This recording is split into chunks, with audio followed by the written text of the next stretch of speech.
আসসালামু আলাইকুম। Hello guys, কেমন আছেন আপনারা? আশা করি ভালোই আছেন। আজকে আপনাদের মুরগির মাংস রান্না করা দেখাবো, সঙ্গেই থাকুন। মুরগির মাংস আজকে রান্না করতেছি, সামান্য একটু মুরগির মাংস, বেশি না, একবার খালি শেষ। মেখে নেব, নিয়ে ভেজে নেব। তো তেল দিয়ে দিলাম। অনলাইনের যুগ, আমি জানি না কার কীরকম লাগে। আমি কখনো করিনি, তারপরেও করতেছি। অনেকের অনেক কথা, কিসের জন্য। এমনি তো মানুষ বাস্তবেও অনেক কথা অনেক মানুষের সম্বন্ধে সমালোচনা করে, আমার সম্বন্ধে হয়তো বা করে, হয়তো বা না করে, সত্যি। ঠিক আছে, কারো ভালো কেউ দেখতে পারে না। আমার ভালোটাও হয়তো মানুষ সহ্য করতে পারতেছে না, ওই জন্য মানুষ অনেকজন অনেক কিছু মনে করতেছে।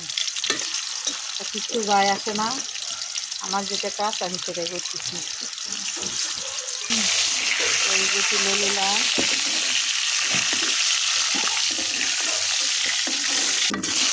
আলু ভেজে নেব, একটু হলুদ দিয়ে দিব, লবণ দিয়ে দিব, দিয়ে ভেজে নেব। হয়ে গেছে, তেল দিয়ে দিলাম, তেল ভাজা হয়ে গেছে। এখন মশলা যেগুলো নিয়ে করে রাখছিলাম এগুলো দিয়ে দিলাম। উৎসর মুরগির মাংসের যা যা মশলা সেগুলো বাড়ির বানানো মশলা, এক্সট্রা কোনো বাজারের থেকে নিয়ে আসা না, রেডিমেড মশলা না। বাকিগুলো পিঠা ঘষা হয়, জিরে টিরে আদা রসুন এগুলো, তাছাড়া বাইরের কোনো মশলা না। এই যে মশলা কষানো হয়ে গেছে, এখন ঢেলে দিব।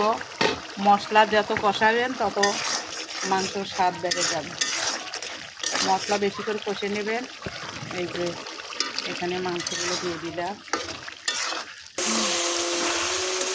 এই তো মাংস কষাচ্ছি, এখনও কষানো হয়নি, আরও কষাবো। এই তো হয়ে গেছে, এখন আমি এখানে পানি ঢেলে দিব, গরম পানি এগুলো। একটু জিরের গুঁড়ো দিলাম। এই তো হয়ে গেছে। তো কেমন হয়েছে অবশ্যই কমেন্ট করে জানাবেন। ভালো থাকবেন, সুস্থ থাকবেন, দোয়া করি। আমার জন্য দোয়া করবেন, অবশ্যই সাপোর্ট করবেন, কমেন্ট করবেন, শেয়ার করবেন, লাইক দেবেন, সাবস্ক্রাইব। আসসালামু আলাইকুম, খোদা হাফেজ।